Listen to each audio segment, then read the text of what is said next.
Assalamualaikum warahmatullahi wabarakatuh. Waalaikumsalam warahmatullahi wabarakatuh. Selamat pagi semua. Baik. Apa kabarnya hari ini? Baik. Oke, karena kabarnya baik, kita langsung saja. Saya di sini sebagai moderator akan memperkenalkan dari adanya kelompok 1 yang akan membahas mengenai ejaan bahasa Indonesia. Lalu di sini adalah anggota kelompok saya, yang dimana yang pertama adalah Putri Wahyu Al-Soleha, lalu sebelahnya ada Asri Nur, sebelahnya ada Zurnia, lalu sebelahnya ada Riko, lalu ada saya Muhammad Mahrusdani, lalu sebelahnya ada Olivia, dan yang terakhir adalah Putri Anissa. Untuk mempersingkat waktu, mari kita langsung saja ke materi yang akan dibahas. Yang pertama oleh Putri Wahyu Al-Soleha. Oke, baik. Sebelum kita memasuki penggunaan huruf, alangkah baiknya kita untuk memahami tentang ejaan. Bahasa Indonesia merupakan bahasa persatuan yang sangat penting karena sebagai sarana komunikasi, identitas nasional, dan mengembangkan ilmu pengetahuan. Agar bahasa Indonesia dapat digunakan sebaik-baiknya, secara efektif dan seragam, diperlukan aturan baku agar penulisannya dapat lebih baik. Salah satu unsur penting dalam kemampuan bahasa adalah ejaan. Ejaan sendiri adalah kaidah penulisan huruf, kata, dan tanda baca dalam bahasa Indonesia dan digunakan sebagai pedoman dalam menulis. Ejaan sangat penting karena dapat mengekspresikan seorang penulis secara emosi, senang, dan lain sebagainya. Terlihat dari penggunaan kata, tanda baca, penggunaan kata, dan pola penyusun kalimat yang dibentuk. Lanjut ke materinya, yaitu penggunaan huruf. Bahasa Indonesia menggunakan huruf Latin yang terdiri dari huruf vokal, huruf konsonan, dan huruf gabungan yang menciptakan bunyi terkhusus. Di antara lain juga terdapat pemakaian huruf tebal, huruf miring, dan huruf kapital yang berfungsi untuk menjaga konsistensi dan ketetapan penulisan. Penggunaan huruf yang benar bukan soal teknik kebahasaan, tetapi juga mencerminkan sikap disiplin seorang penulis yang berperan untuk membaikkan komunikasi secara jelas terhadap pembacanya, menghindari kesalahpahaman. Lanjut, yang pertama ada huruf abjad. Jadi dalam bahasa Indonesia ada huruf abjad yang merupakan kumpulan huruf atau akrasa yang disusun secara berurutan dan digunakan untuk menulis atau membaca. Dalam bahasa Indonesia, abjad terdiri dari 26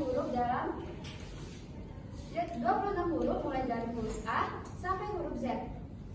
Huruf abjad menjadi dasar dalam membaca dan menulis serta digunakan untuk membentuk kata atau kalimat. Berikut adalah tabel. Kalian bisa lihat sendiri cara penulisannya dan cara pembacaannya. Yang huruf kapital ada begini dan kecil hanya seperti itu, dan cara pembacanya A. Dan B, huruf kapitalnya seperti B, dan huruf kecilnya seperti B kecil yang seperti ini, dan huruf pembacanya B pakai E, D. Selanjutnya, materi yang akan dibahas oleh Muhammad Asri Nur. Saya akan melanjutkan penyampaian materi. Jadi di sini ada yang namanya huruf vokal. Pasti teman-teman tidak asing lagi lah dengan huruf vokal kan? Nah, jadi apa sih huruf vokal itu? Huruf vokal adalah bunyi bahasa yang keluar dari alat ucap manusia. Nah, di mana jika udara yang keluar dari paru-paru yang mengalami halangan atau hambatan. Nah, huruf vokal ini sering disebut juga dengan huruf hidup. Di sini kita bisa lihat ada 5 huruf vokal, yaitu A, I, U, dan E dan O. Nah, contohnya itu teman-teman bisa lihat sendiri di tabel telah kami paparkan. Di sini contoh huruf vokal A ya. Di situ ada kalimat api. Nah, itu sebagai huruf vokalnya. Nah, kemudian pada posisi tengah itu ada kata padi, di mana A pada kata padi itu adalah posisi tengah dari huruf vokal. Nah, terakhir itu ada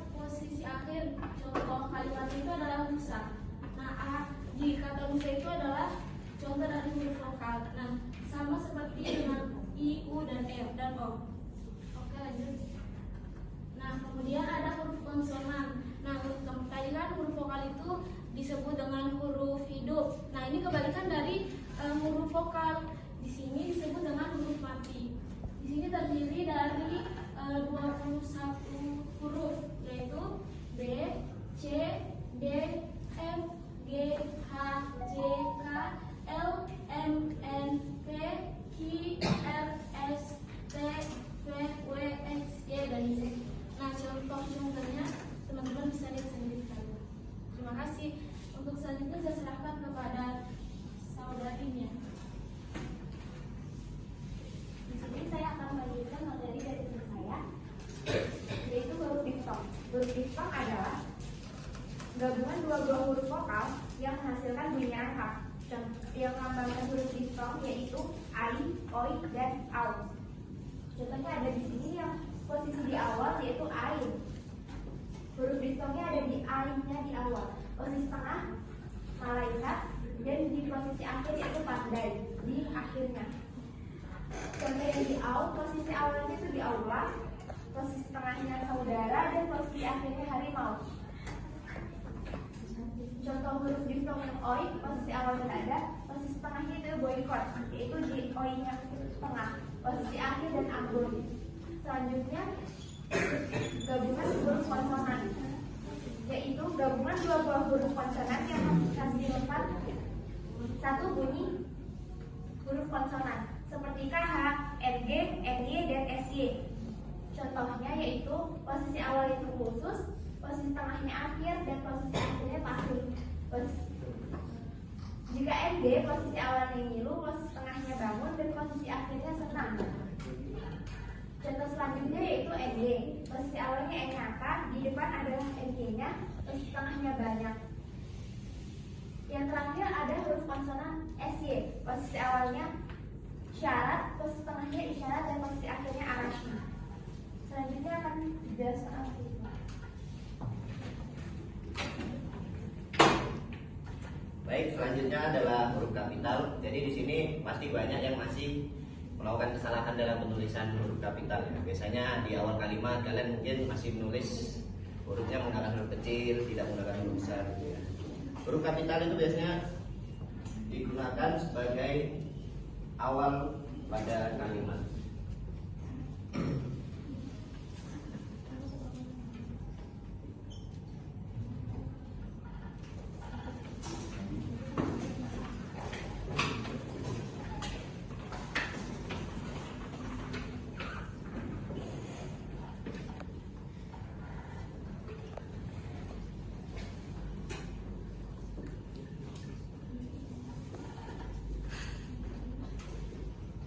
Jadi di sini di awal kalimat itu pasti hurufnya huruf besar ya.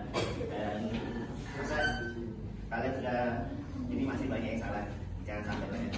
Selanjutnya huruf kapital sebagai huruf pertama dipetikan langsung. Contohnya seperti ini. Ini adalah tanda petik. Jadi di awal kata ada tanda petik itu juga hurufnya huruf besar atau huruf kapital. Ya. Jadi tadi huruf kapital digunakan sebagai huruf pertama nama gelar kehormatan, keturunan dan keagamaan yang diikuti nama orang. Contohnya seperti ini. Jadi harus huruf kapital semua di awal.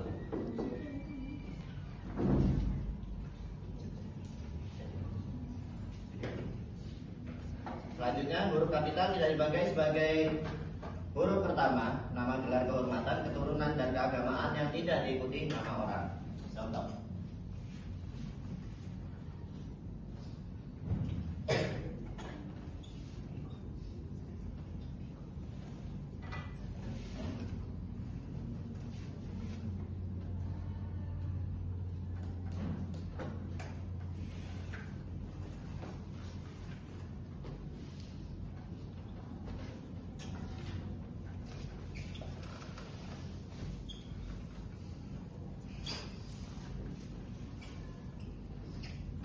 Jadi nama gelarnya ini ada di belakang sini karena dia tidak diikuti nama orang, jadi hurufnya huruf kecil, ya. Mungkin itu saja yang bisa saya jelaskan. Selanjutnya dilanjutkan oleh saudara. Oke, teman-teman. Hari ini kalau materi saya, kita akan menjelaskan tentang huruf miring. Hafiz. Kamu tahu huruf miring itu? Tahu. Yang kayak mana? Yang miring, condong ke kanan toh. Nah, kalau misal kalau kamu nulis huruf miring di sini, misal di buku ini kamu nulis huruf miring nih. Nah, terus tulisan itu tidak terlalu miring, tidak menggambarkan dari adanya definisi huruf miring yang condong ke kanan. Itu kamu tetap tulis seperti biasa atau gimana? Tulis miring. Oke, tulis miring juga bisa. Tapi teman-teman, ada fakta yang dimana kalau kita misalnya nulis di buku ya, misalnya nulis buku mengenai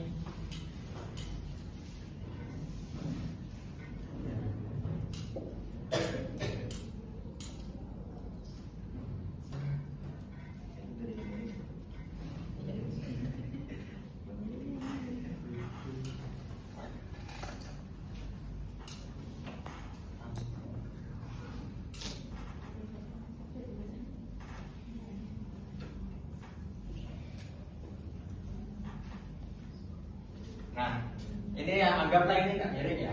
Nah, yang dimana kalau kita nulis di buku ini bahwa kalau memang ini kan judul ini kan harusnya miring kan. Nah, penggantiannya karena kalau kita tidak bisa miring itu diberi garis bawah. Garis bawah 1. Nah, ini adalah penulisan di buku. Nah, tapi jika di komputer ada namanya itali. Ya dimana nanti dia akan memiringkan tanpa huruf bawah itu jadi miring seperti itu. Nah sehingga jika di komputer kalian tidak usah nulis garis bawah lagi, ini tidak usah karena sudah miring. Kalau sudah misalnya hurufmu itu penggunaan kalimatnya sudah miring, penggunaan katanya sudah miring, maupun di buku ataupun di komputer tidak usah garis bawah lagi. Nah lalu tentu bagaimana sih penulisan huruf miring dan apa saja sih contoh penulisan huruf miring? Nah, yang pertama, teman-teman, kalau kita misal ya kan sering membuat makalah ya kan, buat makalah ataupun yang sering ikut KTI karya tulis ilmiah seperti Sandrina. Nah, seperti Sandrina.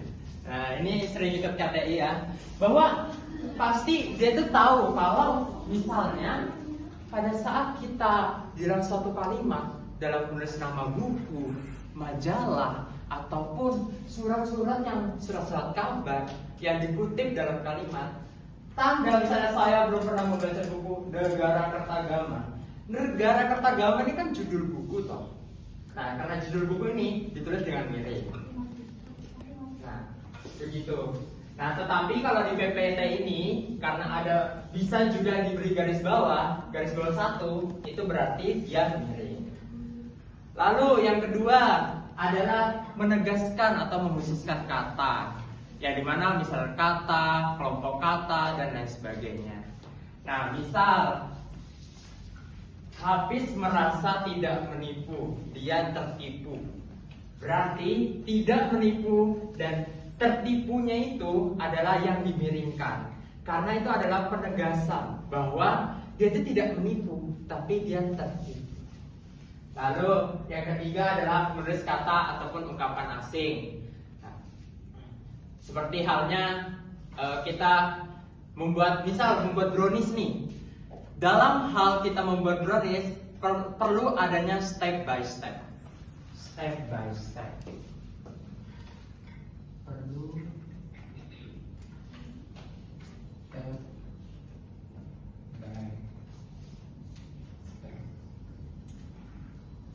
Nah, step by step yang di sini digunakan dengan penulisan miring. Nah, kenapa dia miring? Karena itu adalah ungkapan bahasa asing. Nah, yang terakhir ataupun yang keempat, bahwa pada saat ungkapan asing itu telah diserap ke bahasa Indonesia. Misal nih, kalau yang enak aja lah, ini kan contohnya bisnis ya. Bisnis kan bahasa Inggrisnya apa? Bisnis kan? Nah, kalau diserap ke Indonesia menjadi bisnis. Nah, karena sudah diserap, gak usah lagi huruf ini. Jadi dia tetap dengan penggunaan yang huruf tetap tegak, tidak usah miring lagi. Nah, juga ada fakta, juga saya menambahkan saja, kalau misal nama diri, misal nama organisasi seperti NFS, National Forensic Service, nah itu tuh gak usah huruf miring, meskipun dia menggunakan bahasa Inggris yang bahasanya adalah bahasa asing, tetapi itu adalah nama organisasi, nama perusahaan, gak usah huruf miring. Itu adalah aturan dari huruf miring sendiri. Selanjutnya adalah huruf tebal. Nah, kalau huruf tebal ini dia adalah huruf yang memang bertujuan untuk visualisasi, yang dimana akhirnya dia menegaskan. Nah, seperti halnya siapa ya? Saya mau tanya. Kori. Kamu kemarin bikin makalah di bagian bab, kamu beri bold ya, tebal. Ya, ada. Nah, ini adalah contoh yang benar bahwa pada saat kita menulis adanya huruf tebal, misalnya itu judul, subjudul, daftar pustaka, daftar isi, dan juga lampiran. Nah, itu menggunakan huruf tebal sebagai penegasan dan juga visualisasi agar kita tertarik bahwa loh ini loh yang dibahas, sehingga kita akan membuat tertarik seperti itu. Itu saja yang dapat saya sampaikan. Saya serahkan selanjutnya kepada Olivia. Terima kasih. Terima kasih Devi. Sebelumnya di sini saya menyampaikan bahwa etika itu penting ya teman-teman. Ketika ada orang yang berbicara di depan, kalian seharusnya memperhatikan. Oke, kita lanjut ke materinya ya teman-teman. Maaf saya sedikit. Di sini ada penulisan kata seharusnya, bukan penulisan kata. Di sini salah sepertinya ya. Yang pertama itu penulisan kata itu mengikuti kaidah ejaan bahasa Indonesia atau yang biasa disingkat EB. Nah, biar lebih jelas, kita masuk saja ya ke yang pertama itu ada kata dasar. Kata dasar itu apa sih? Kata dasar adalah kata yang belum mendapatkan imbuhan, gabungan, atau pengulangan. Contohnya seperti rumah dan makan. Mengapa demikian? Karena rumah dan makan belum mendapatkan kata imbuhan. Itu adalah bentuk paling sederhana yang belum mendapatkan bentuk lain. Oke, kita lanjut ke yang kedua, kata turunan. Kata turunan itu kata yang terbentuk dari kata dasar dengan imbuhan.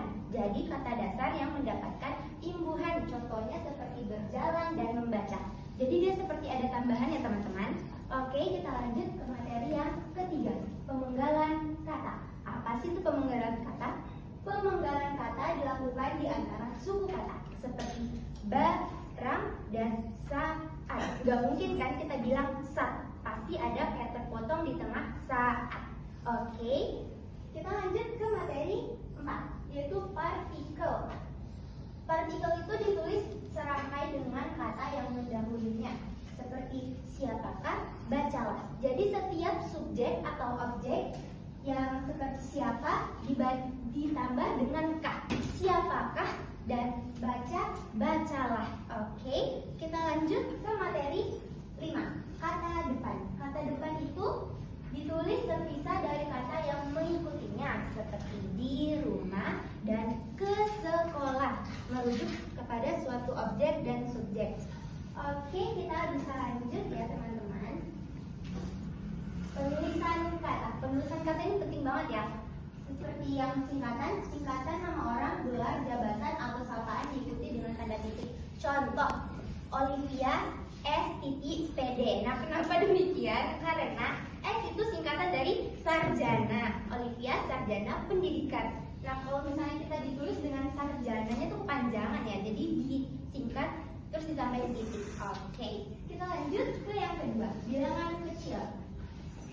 Angka dan bilangan. Bilangan kecil ditulis dengan huruf. Bilangan besar dapat menggunakan kombinasi huruf dan angka. Contohnya 5 orang, RP 1, miliar. Nah, bilangan kecil itu seperti 5 orang ya. Itu tuh ditulis dengan huruf. Gak bisa ditulis dengan huruf dan angka. Maksudnya ngomong. Bilangan kecil itu ditulis dengan huruf bukan angka ya teman-teman. Terkecuali bilangan besar itu digunakan menggunakan kombinasi huruf dan angka biar enggak ya itu. Oke, yang ketiga ada kata ganti. Kata ganti orang ditulis dengan huruf kecil kecuali di awal kalimat. Saya ambil contoh lain ya. Maksudnya kata ganti orang di sini seperti merujuk pada suatu objek. Kayak misalnya saya ingin menunjuk Shopee. Nah, itu kita nggak bisa bilang dia seseorang, dia contoh ya, seseorang akan pergi ke pasar. Nah, seseorang itu siapa? Kita nggak tahu kan. Jadi saya bilang Shopee ingin pergi ke pasar. Nah, lebih jelas kan. Jadi kayak ya gitu, kata ganti itu seperti itu ya. Oke, yang keempat ada kata sandang. Kata sandang si dan sang ditulis terpisah oleh kata yang mengikutinya seperti si kancil dan sang dan Siti. Siti, oke. Si kancil dan Siti. Ya seperti itu contohnya. Mengapa demikian? Karena ya mungkin ya disambung si kancil menjadi ya itu oke. Maaf ya teman-teman, saya sedikit gugup. Mungkin itu saja yang bisa saya sampaikan. Saya selanjutnya akan disampaikan oleh rekan tim saya yaitu Anissa. Silakan. Oh, Putri Wahyu, maaf teman-teman. Oke, saya lanjut tentang penggunaan kata. Jadi penggunaan kata itu yang pertama adalah tanda titik dan dipakai di akhir kalimat dan dipakai di akhir kalimat pernyataan. Contohnya seperti mereka duduk di sana. Atau contoh lain seperti ini ya. Lenny kurang.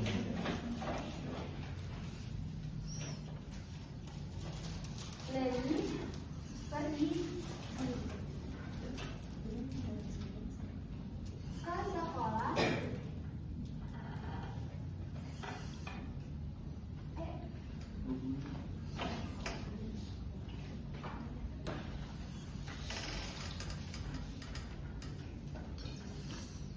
Ini kan sebuah kalimat.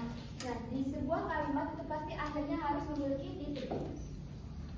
Oke, lanjut ke yang kedua yaitu dipakai di belakang angka atau huruf di sebuah daftar. Seperti contohnya di suatu materi pasti ada daftar seperti ini kan penggunaan kata. Misalnya penggunaan kata diletakkan di nomor 1. Jadi nomor 1 titiknya di sini, lanjut ke judulnya penggunaan kata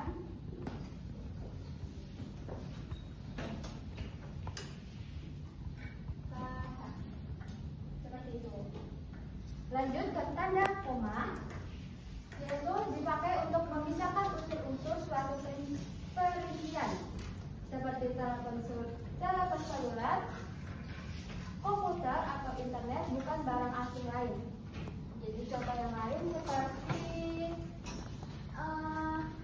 misalnya kelompok ini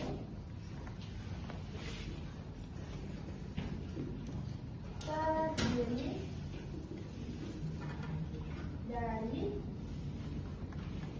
misalnya saya Putri,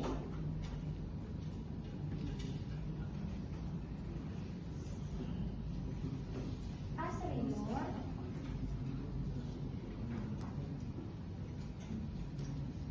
dan Nia.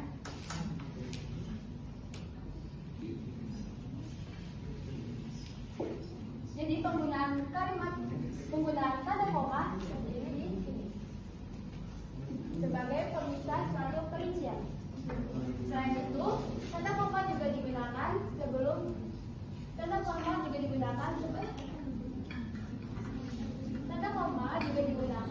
kata penghubung dalam kalimat majemuk.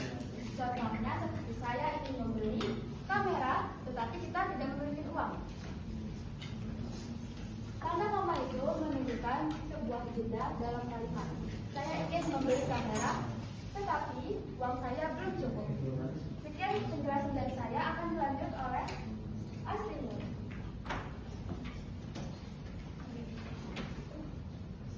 Selanjutnya ada tanda titik koma. Nah, jadi tanda titik koma itu adalah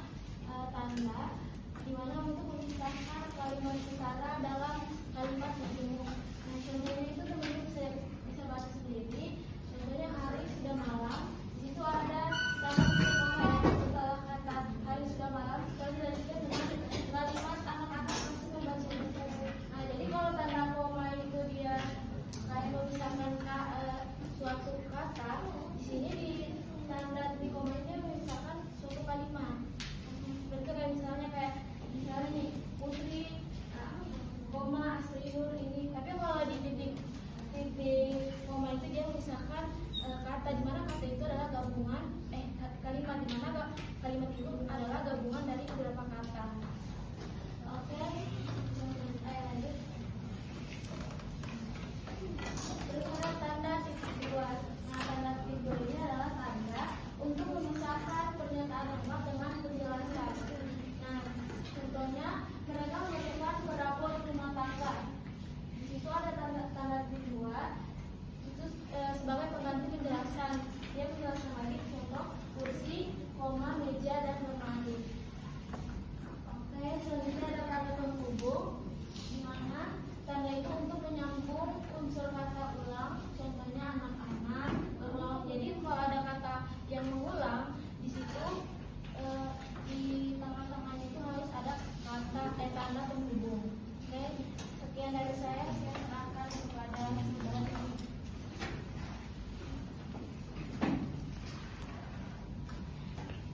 Di sini saya akan menjelaskan tanda pisah.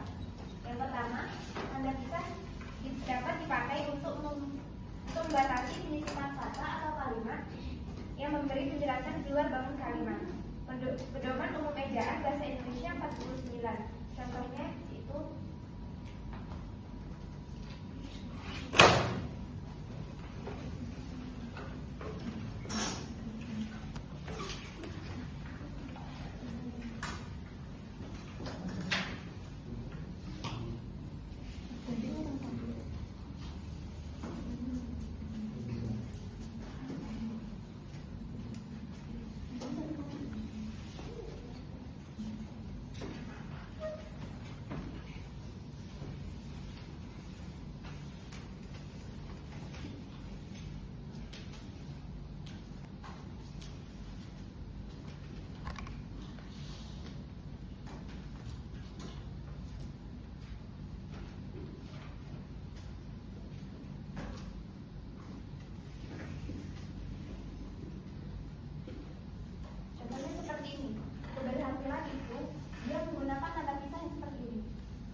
tanda pisah dapat dipakai juga untuk menegaskan adanya keterangan atau visi atau keterangan yang lain.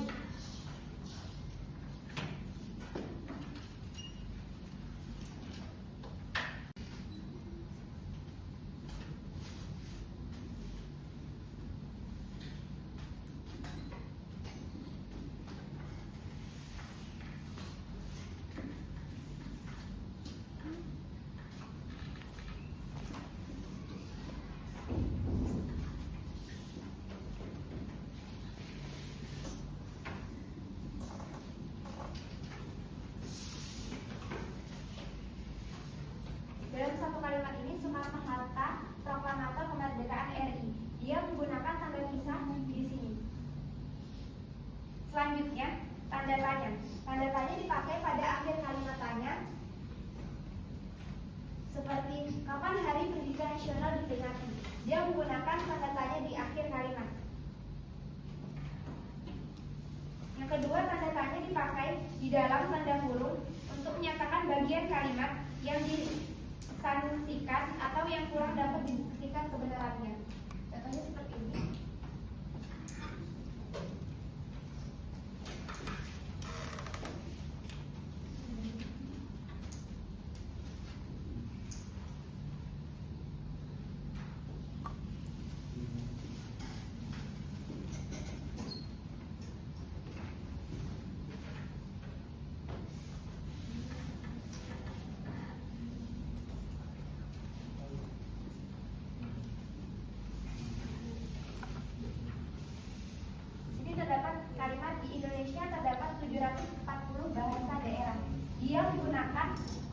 tanda tanyanya di tengah ini, karena dia menanyakan di tengah ini.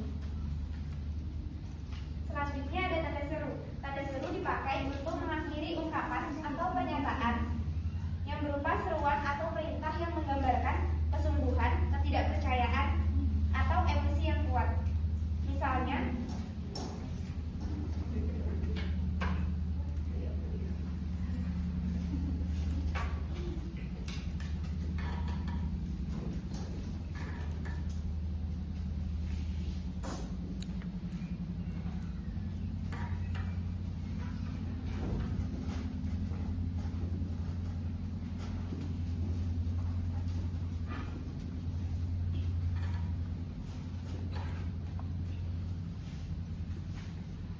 seperti ini. Ayo kita buang sampah pada tempatnya. Dia merupakan kalimat menyuruh.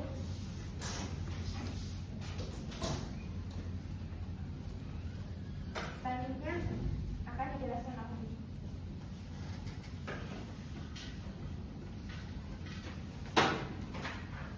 Baik, saya akan melanjutkan.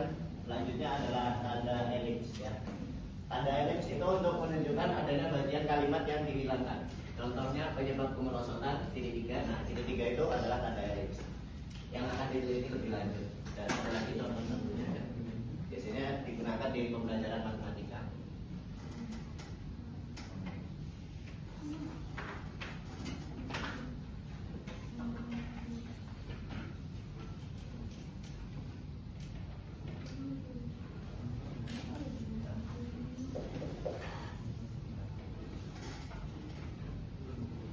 Nah, karena kita nggak mungkin nulis dari 1 sampai 100, jadi kita menggunakan tanda elips ini untuk skip, ibaratnya gitu, dia menghilangkan gitu ya.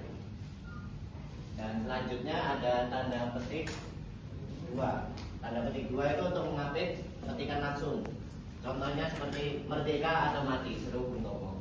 Biasanya itu juga digunakan untuk menuliskan kata-kata seseorang gitu ya di buku. Dan selanjutnya adalah tanda petik tunggal yang dimana mengapit petikan di dalam petikan.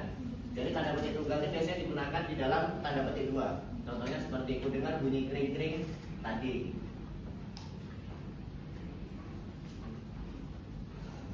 Selanjutnya akan dijelaskan oleh Jen. Terima kasih. Oke. Kayaknya teman-teman ini pada ngantuk ya. Semua tidur aja nih di sini pagi-pagi. Oke, kalau saya bilang pagi, kalian jawab jaya, jaya, jaya. Pokoknya harus bersuara kalian semua. Jangan tidur, jangan Monica, jangan tidur Monica. Ayo, ayo, ayo. Cepat, cepat, cepat. Semua ya. Nanti. Pagi, pagi, pagi. Jaya, jaya, jaya. Oke. Pagi, pagi, pagi. Jaya, jaya, jaya. Di sini saya akan menjelaskan mengenai tanda kurung. Nah, kalau tanda kurung ini kan sudah familiar ya, bahwa pada intinya fungsi dari tanda kurung ini untuk mengapit keterangan dan lain sebagainya. Nah, kalau misal kita ambil contoh siapa ya? Ade, nama panjangmu siapa? Ade Suni Agustian. Ade Suni Agustian. Ade Ahmad.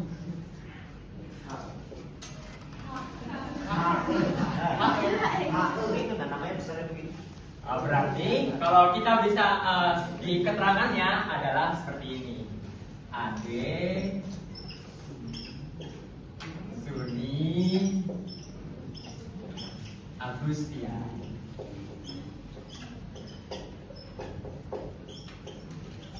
Nah, seperti inilah adalah contoh dari tanda kurung yang dimana banyak seperti halnya organisasi-organisasi seperti ASEAN, itu kan kalau keterangannya dia Asia Tenggara, Unmul, UI, Unmul Idaman, dan lain sebagainya.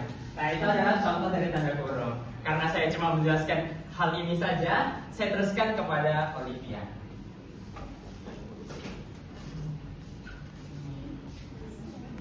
Ya. Kalau Dani tadi kan tanda kurung Pak. Nah, saya akan menjelaskan tanda kurung siku. Apa sih itu tanda kurung siku? Tanda kurung siku itu untuk koreksi atau tambahan pada naskah asli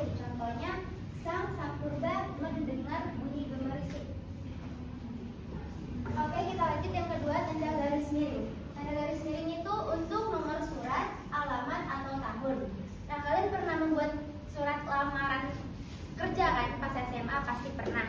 Pasti nomor suratnya kalian menggunakan garis miring, betul kan? Betul. Oke, kita lanjut ke tanda peningkat atau apostrof. Nah, ini kata ini menunjukkan penghilangan bagian kata atau angka tahun. Contohnya dia, oh ada tanda komanya di atas, dia kan Surati. Nah, kan itu sama dengan akan. Gak mungkin kan kita tanpa tanda koma di atas, dia kan dibaca diakan. Diakan itu kan A bertemu A, jadi kayak ya gitu lah. Oke, saya selanjutnya saya serahkan kepada rekan saya Anissa.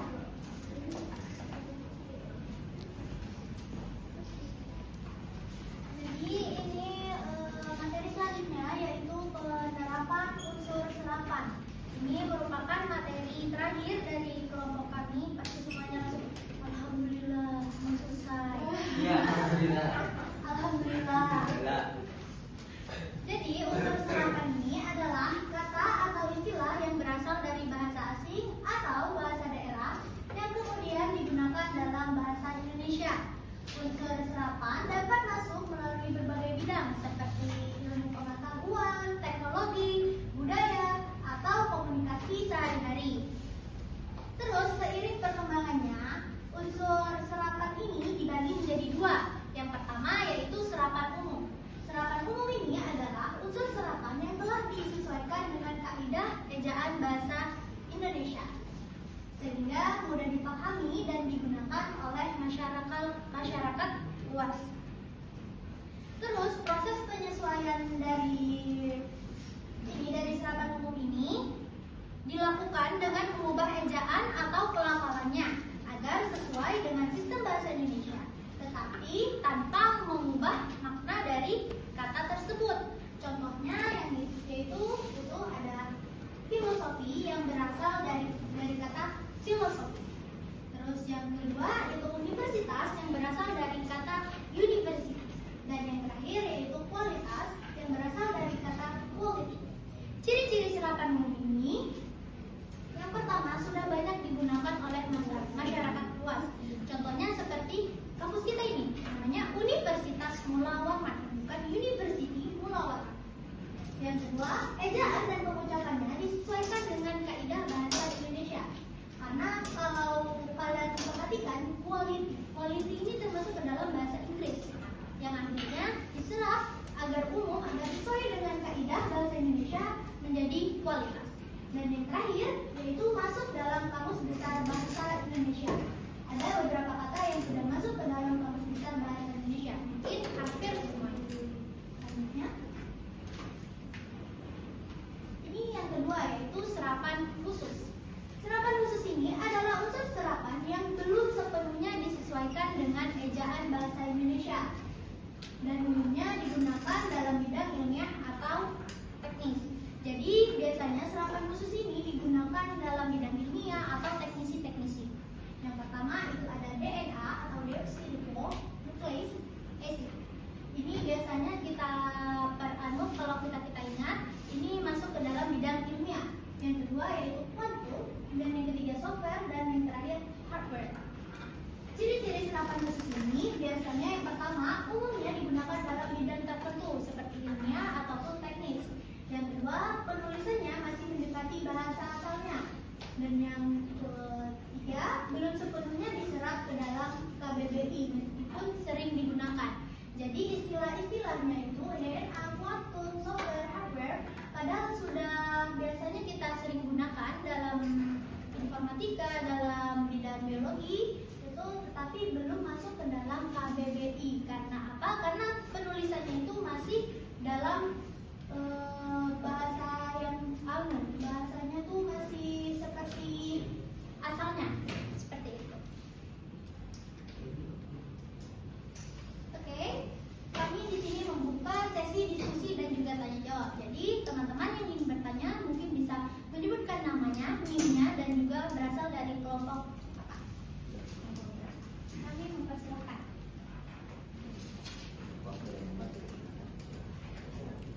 Waktu dan tempat kami persilakan. Itu ada penci. Oke, thank you. Perkenalkan, nama saya Syartiani dengan NIM 2505031016. Saya dari kelompok 4, saya ingin bertanya dari pemaparan kelompok 1 ya, tentang ejaan bahasa Indonesia. Saya ingin bertanya, mengapa penerapan EYD itu penting dalam karya ilmiah, dan bagaimana cara kita untuk menghindari penulisan seperti kesalahan kata depan dan yang sudah dijelaskan tadi. Bagaimana cara kita menghindari itu semua? Dan itu saja dari saya. Terima kasih. Terima kasih. Selanjutnya. Anda silakan angkat tangannya. Karena Ya silakan Ivan. Mohon izin teman-temanku semuanya, saya Muhammad Irfan Hafizur Rahman dengan NIM 2505036021 ingin menanyakan, apa perbedaan penggunaan huruf kapital pada nama diri dan nama jenis? Itu bagaimana ya? Coba bisa dijelaskan. Terima kasih. Ada lagi mungkin bisa diangkat tangannya. Ya, karena kita waktu sisa 15 menit, ayo dipercepat kawan-kawan. Assalamualaikum warahmatullahi wabarakatuh. Perkenalkan, saya Syifa Fadila dengan NIM 2505036024, perwakilan kelompok 3 ingin bertanya, kan bagaimana cara penulisan judul buku dalam teks untuk teks yang memenuhi EYD itu seperti apa? Apakah di blog, apakah di mana gitu? Terima kasih. Ya, terima kasih Syifa. Selanjutnya dari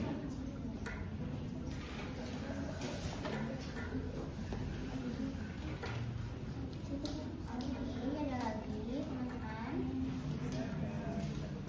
Oke, silakan please Riyadi. Sebelumnya, izinkan saya bertanya. Perkenalkan, nama saya Miss Riyadi dengan NIM 2505036025 dari kelompok 2.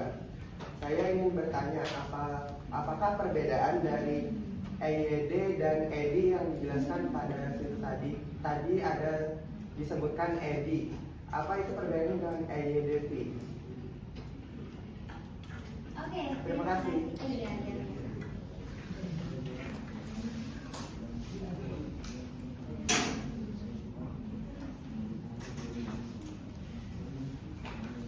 Ada lagi?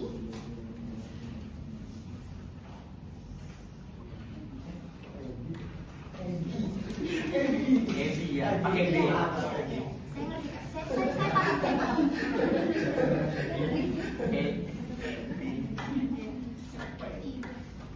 Satu kelompok lagi. lagi. Oke, yang kelompok berapa yang belum ya? Kelompok 2 sudah. Tadi siapa aja? Kelompok 2 tadi siapa? Kelompok 2. Miss Riyadi 2, 3 siapa?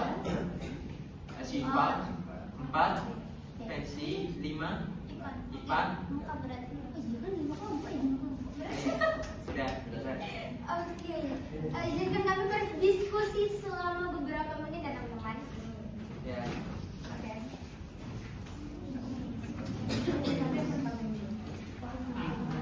Dari Pensi.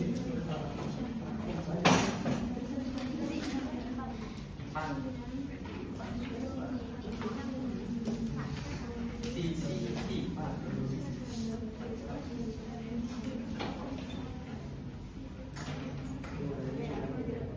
Ayo.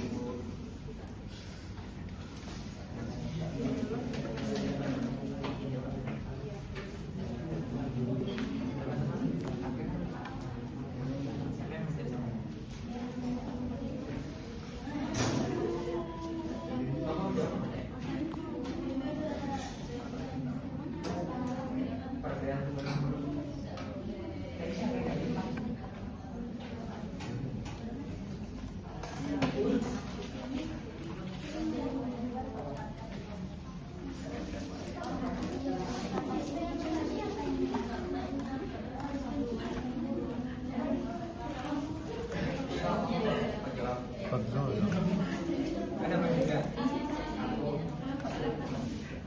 Terima kasih.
Oke, saya langsung menjawab pertanyaan dari Fancy dari kelompok 4 yang menanyakan mengapa penerapan EED penting dalam karya ilmiah. Nah, kalau penerapan EED itu penting dalam karya ilmiah karena untuk menjaga kredibel dari penulisnya. Nah, selain itu juga karena kan kalau kita menggunakan bahasa yang sesuai ejaan sehingga akan sesuai tafsirannya bagi pembaca. Sehingga pada saat membaca adanya karya ilmiah, dia tidak salah dalam mengartikan apa sih yang dibahas. Karena kan biasanya kalau memang tidak menggunakan EED banyak arti. Nah, karena banyaknya arti tersebut sehingga menimbulkan simpang siur terhadap sang pembacanya. Lalu yang kedua, Fancy menanya, bagaimana cara kita menghindari kesalahan umum dalam penerapan EED pada karya ilmiah? Nah, kalau untuk menghindarinya ya kita sering-sering membaca ya EED. Nah, tadi juga Miss Riyadi menyinggung EBI. EBI itu merupakan ejaan bahasa Indonesia yang dimana itu adalah penggantian nama sejak tahun 2015 menjadi EBI. Nah, lalu juga setelah itu setelah kita selalu membaca, kita mengecek ulang dari adanya karya ilmiah kita. Kita cek, cross check kembali sehingga apakah memang sesuai dengan EED atau tidak. Dengan adanya tindakan tersebut kan melatih tingkat baca kita sehingga nantinya karya ilmiah yang kita punya sesuai dengan EED karena tindakan kita tersebut. Terima kasih. Apa sih mau bertanya? Sudah cukup? Oke, terima kasih.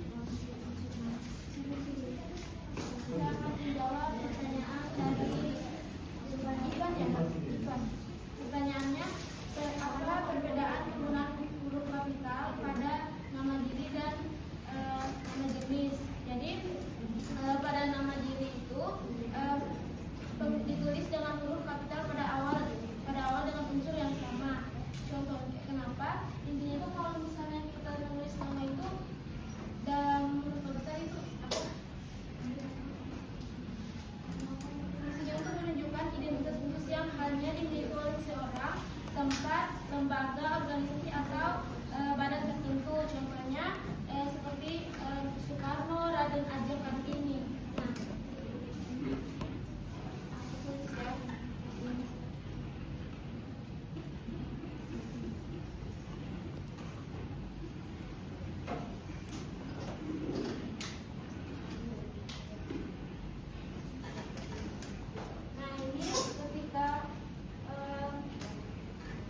Jadi kenapa di sini dibuatkan huruf kapital karena itu untuk menunjukkan identitas khusus yang hanya dimiliki oleh seseorang.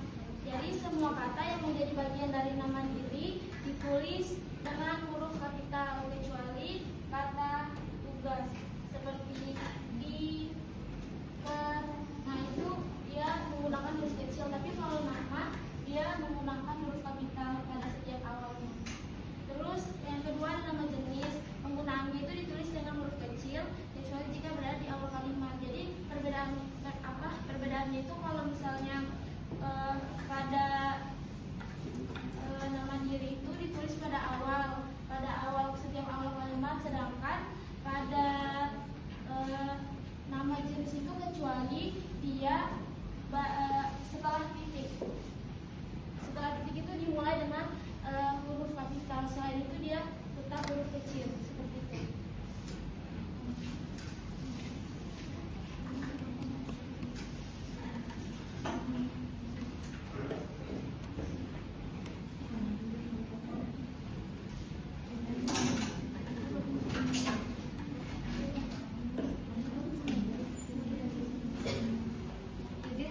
menjawab dari pertanyaannya Syifa, yaitu bagaimana cara penulisan judul buku dalam teks menurut EYD. Jawabannya yaitu judul buku dalam teks ditulis dengan huruf lirik serta penulisannya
seperti ini.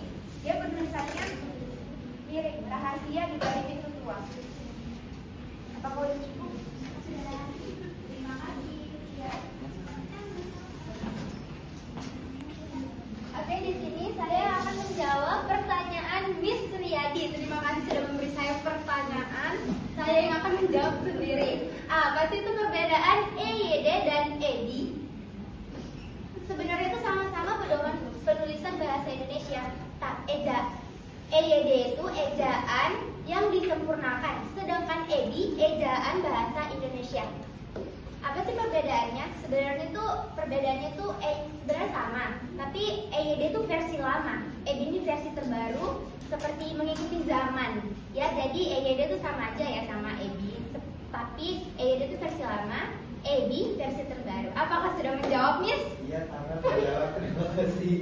Oke, ini penutup ya teman-teman. Saya penutupnya diserahkan kepada Dani.